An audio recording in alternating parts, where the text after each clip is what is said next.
Feedback అనేది తప్పకుండా అవసరం. ఏమండి మన ఆర్టీ దగ్గర కూడా చాలా ఎక్స్ప్లెయిన్ చెప్పారు. అవునండి మన వాళ్ళు ఖచ్చితంగా ఇవ్వాలి, ఫీడ్బ్యాక్ ఇవ్వాలి. మంచిగా చెప్పారు కాబట్టి మంచిగా చెప్పారు, ఫీడ్బ్యాక్ కోసం మనం అందరం చూస్తూ ఉంటాం. ఫర్ ఎగ్జాంపుల్ ఆడవాళ్ళు ఏదో ఇంట్లో మంచిగా కూర లేదంటే బిర్యానీ చేస్తారు అనుకోండి, ఏం చేస్తారు? బాగుందని చెప్తారేమో అని చూసి ఇంట్లో హస్బెండ్ చుట్టూ పిల్లల చుట్టూ తిరిగేస్తుంటారు. కానీ నేను చెప్పలేదనుకోండి చాలా ఫీల్ అవుతుంది కదా. బాగుందని చెప్పే వరకు కూడా ఇద్దరు పని. ఒకవేళ బాగాలేదనుకోండి, బాగాలేదని మేము చెప్పడానికి మీ చుట్టూ తిరగాల్సి నాకు అనిపించినప్పుడు బాగుంటుంది. అంటే ఛాన్స్ కూడా ఇవ్వరు మనకి.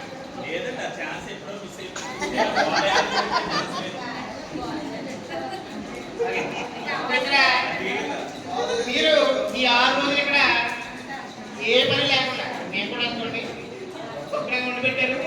పొద్దున్న టిఫిన్, మళ్ళీ మధ్యలో స్నాక్స్, లంచ్, మళ్ళీ స్నాక్స్, మళ్ళీ డిన్నర్, వాటర్, డ్రింక్, సలాడ్స్ అన్నీ కూడా పెట్టారు. నాకు తెలిసి ఈ ఆడవాళ్ళందరూ వంట మర్చిపోయామనుకుంటున్నాను. ఈ 6 రోజులు ఇంటికి వెళ్ళిన తర్వాత ఒకసారి యూట్యూబ్లో చూస్తారు, ఎక్కడ చూస్తారో జాగ్రత్తగా ప్రాక్టీస్ అయ్యి మీరు తిని అప్పుడు మీ ఇంట్లో మా వాళ్ళు పెట్టండి మనం చేస్తున్నాం. ఓకే, నెక్స్ట్ ఈరోజు మనకి ఇచ్చిన టాపిక్ ఏంటంటే పిల్లల అభ్యసన స్థాయిలను తల్లిదండ్రులు వివరించడం. అంటే వాళ్ళ పిల్లలు ఏ స్థాయిలో ఉన్నారో వాళ్ళ తల్లిదండ్రులకి ఖచ్చితంగా మనకు చెప్పాల్సిన అవసరం ఉంటుంది కదండి. పిల్లల అభ్యసన స్థాయిలపై తల్లిదండ్రులకు మనం ఫీడ్బ్యాక్ ఇవ్వాలి. మన స్కూల్కి వస్తున్నారంటే వాళ్ళు ఏం చదువుతున్నారు చదవట్లేదంటే ఖచ్చితంగా మనం స్కూల్లో అయితే మెగా అనే పేరుతో మనం మీటింగ్ పెట్టుకుని పిల్లల అభ్యసనపై మనం ఫీడ్బ్యాక్ ఇస్తూ ఉంటాం. అదేవిధంగా అంగన్వాడీలో కూడా నెలకి ఒక రోజు మీటింగ్ పెట్టుకుంటారు. మీరు ఆ పిల్లలు ఏ ఏ స్థాయిలో ఉన్నారు అనే అంశంపై మీరు తల్లుడికి ఫీడ్బ్యాక్ ఇవ్వడం జరుగుతుంది. అది చిన్న డెమో ద్వారా మనం చూపిద్దామండి. కొంచెం యాక్టివ్ ఉన్న తల్లులు దయచి స్కాల్ రండి.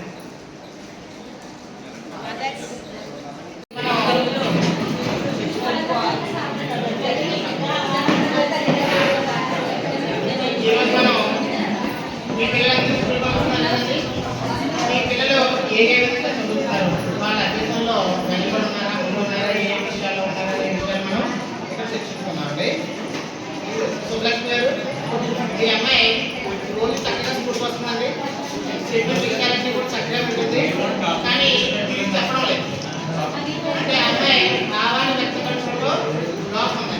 దాన్ని సరి చేసుకోవాల్సిన బాధ్యత ఈ పైన ఆమె కూడా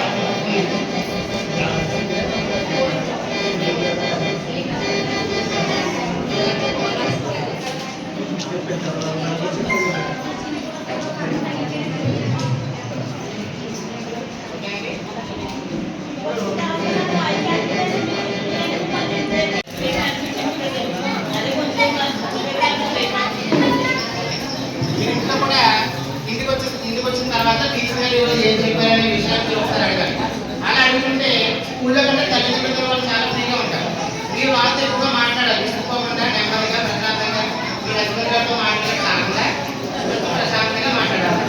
అప్పుడు మీరు చెప్తే నేనేం చెప్పి మీకు తెలుస్తుంది. నెక్స్ట్ వెంకటేశ్వర గారు అవునా? మరి మీ అబ్బాయి రోజు స్కూల్కి వస్తున్నారని బాగా ఉంది, చక్కగా రాస్తాడు, చదువుతున్నాడు, చెప్పేది కూడా. కానీ అబ్బాయికి రాయడంలో కొంచెం వెనకబడతామని ఉన్నదండి. సరిగ్గా రాయలేకపోతున్నారు.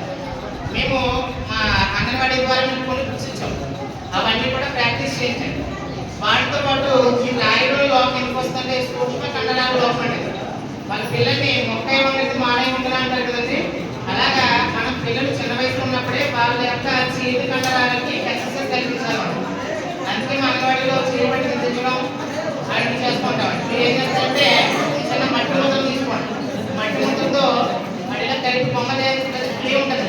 ప్లే తీసుకుని దాంతో బొమ్మలు తయారు చేసినట్లయితే అతని యొక్క మీ పిల్లవాడి యొక్క చేతి కండరాలు రాయడానికి లేదంటే ఇలా ఉండడానికి అనువుగా తయారవుతాయి. ఓకేనమ్మా? మీరు అలా చేయండి. దాంతో పాటుగా స్ట్రోక్స్ అని కలుస్తూ ఉంటాయి. నెక్స్ట్ బుక్స్ లో స్ట్రోక్స్ అని కలుస్తూ standing line, cup, semi cup, circle, of ఇలాంటివి ఉంటాయి. అవన్నీ కూడా మీరు బాగా ప్రాక్టీస్ చేసినట్లయితే మీ అబ్బాయికి ఉన్నటువంటి లోపాన్ని మనం సరిదిద్దాలి. ఓకేనమ్మా? ఉంటే ఏం చెప్తారు?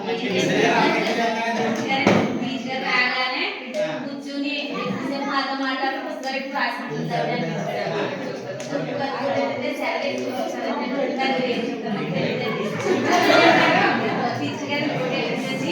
మీరు అది బొమ్మలు తయారు చేసి అంటారు కదా, అది ఇవ్వట్లేదు సార్ లోపల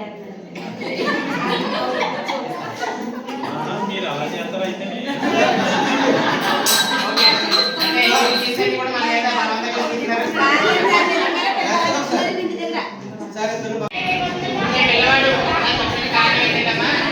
మాకు నెల నెల జరుగుతుంటాయి. దానికి సంబంధించి రిపోర్ట్ అయిపోతుంది. ఆన్లైన్ రాసుకోవాల్సి ఉంటాయి.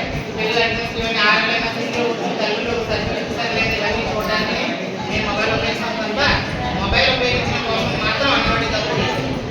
ఓకేనమ్మా?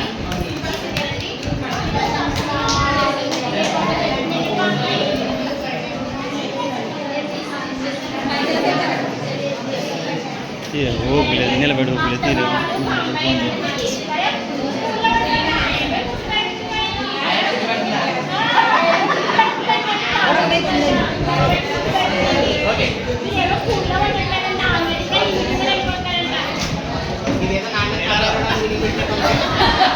ఏమిటంటే ఇప్పుడు మనకి జ్ఞానజ్యోతి అనే 6 రోజుల శిక్షణ కార్యక్రమం జరుగుతుంది. అందుకు ఈ 6 రోజుల నుంచి కూడా నేను ట్రైనింగ్ జరిగింది. ట్రైనింగ్ అయిపోయినా స్కూల్కి వెళ్ళి మీ పిల్లలతో చక్కగా పాటలు అయిపోయి చక్కగా ఓకే సార్.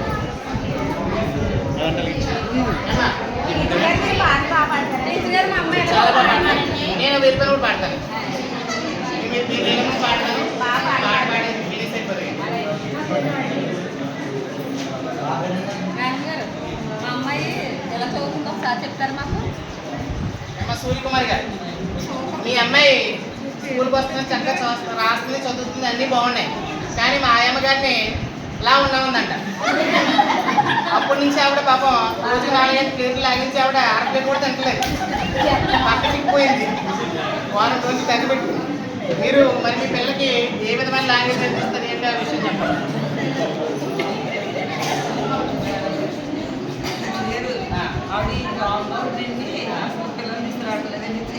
ఎవరండి ఈ లాయం చేరవద్దు, వీడియో షేర్ చేయండి. హీరోయిన్లా ఉంటుందా?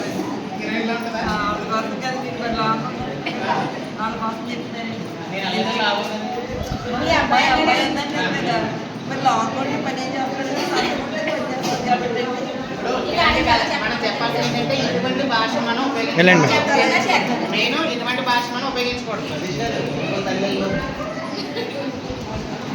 ఇటువంటి భాషను ఉపయోగించకూడదు. అలా ఉపయోగించుకుని తప్పని చెప్పని పిల్లలు చెప్పాలి. ఎందుకంటే మనం పిల్లలు చూస్తుంటారు. మనం పిల్లలు ఏది చెప్తే చేయరండి, వాళ్ళు ఏం చూస్తే చేస్తారు, మనం ఏం చేస్తే చేస్తాం. కాబట్టి పిల్లల ముందు మన పదజాలం భాష అనేది చాలా జాగ్రత్తగా ఉపయోగించుకోవాలి కదండి.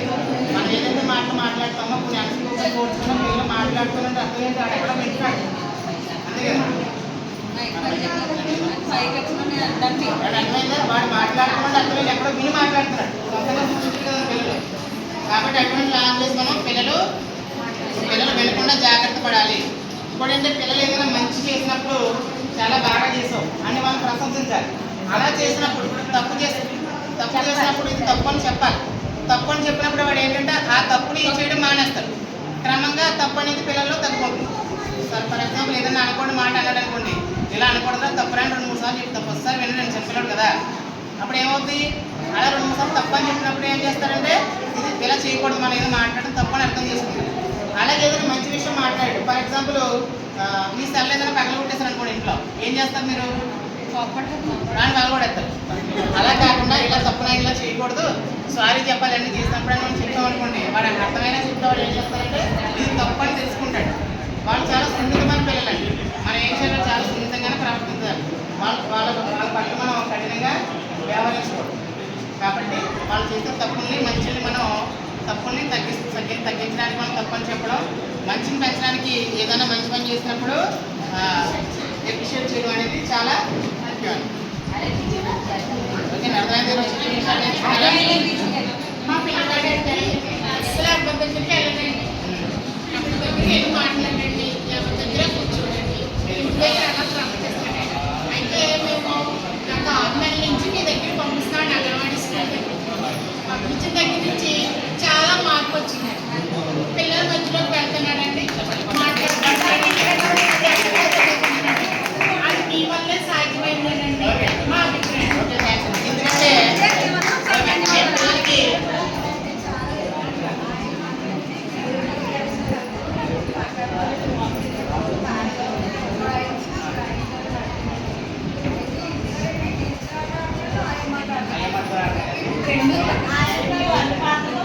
పాత్ర కోసం చేస్తారు.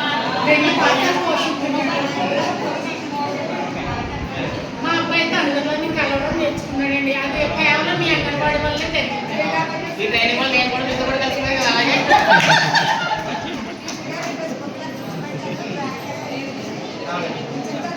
బాగా అంటే ఇలా జరగడానికి కారణం ఏంటంటే మా స్కూల్కి చాలా రకాల థియరీలు ఇచ్చారండి.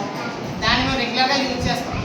యూజ్ చేయడంతో పిల్లలకి ఎక్కువ ఆటలు పాటలు వేయాలంటే చాలా ఇష్టం అండి. అవి రోజు మా అంగన్వాడీ కేంద్రాల్లో పిల్లలకి ఆట పాటలతో నేర్పిస్తాం. అలా నేర్పిస్తాం. పిల్లలు చాలా యాక్టివ్గా పార్టిసిపేట్ చేసి వాళ్ళు మిగతా పిల్లలతో కలిసి చాలా ఆనందంగా నేర్చుకుంటారు. అది ఒక ముఖ్యమైన కారణం.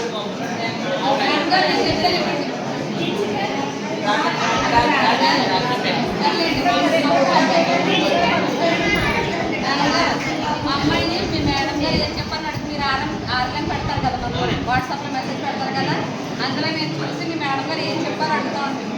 సేమ్ అందులో ఉన్నట్టు మీరు చేస్తున్నారు. మా పిల్లలు ప్రతిదీ కూడా కథ చెప్పారంట. కథ చాలా బాగా చెప్పింది మా అమ్మాయి. నేను దానికి మీకు మాత్రం చాలా థ్యాంక్స్ అండి. పిల్లలు మాకు హ్యాండ్ వాష్ నేర్పాలంటే హ్యాండ్ వాష్ కూడా మాకు ఇంటికి వచ్చి నాకు కూడా నేర్చుకుని మా పిల్లలు ఎలా ఉండాలి, హ్యాండ్ వాష్ నేర్పించాలి మా పిల్లలు. పెంచుకోవాలని స్కూల్లో నేర్పించాలంట. అలా మా ఇంటి దగ్గర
చాలా బాగుంది. మీ పిల్లలందరూ కూడా చాలా చక్కగా రాయడం చేస్తారు. మీ పిల్లలు ఏ లోపల ఉన్నాయని చెప్పాను కదండి, అవన్నీ సరిదిద్దుకోవడం కోసం రెగ్యులర్ టీచర్గా మీరు ఏం చేయాలో కూడా చెప్పాం. ఇంకో ముఖ్యమైన అంశం ఏంటంటే మీ పిల్లలకి రీడింగ్ నేర్పించాలండి. ఏం నేర్పించాలి? మరి చిన్నపిల్లలు కదా, రీడింగ్ అంటే న్యూస్ పేపర్ తీసి చదువుతున్నాడు అంటే చదవలేదండి. అని ఏం నేర్పించాలంటే ముందుగా పిక్చర్ రీడింగ్ నేర్పించాలి. పిక్చర్ రీడింగ్ చూడండి, అక్కడ అంగన్వాడీ బొమ్మ కనిపిస్తుంది. అందరూ ఎవరెవరు ఉన్నారు? టీచమ్మ ఏమో గుడి తినిపిస్తున్నారు, కనిపిస్తుంది కదండి. అక్కడ పిల్లలు ఆడుకుంటున్నారు ఆట స్థలంలో.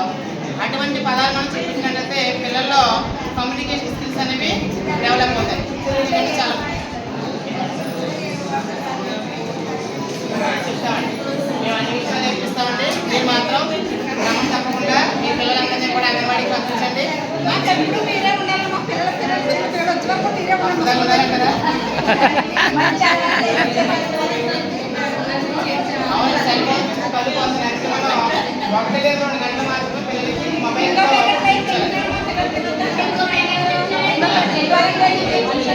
డబ్బులు ఇస్తారంటే మీరు ఇస్తారా? అవును, అలాంటివి తినకూడదు. అంగన్వాడీలో చాలా పౌష్టికరమైన రుచికరమైన ఆహారం పెడుతున్నారు. అది మాత్రం అంగన్వాడీలో తినిపిస్తాం మేము. పక్కన కిరాణా షాపులుగా లేపాం.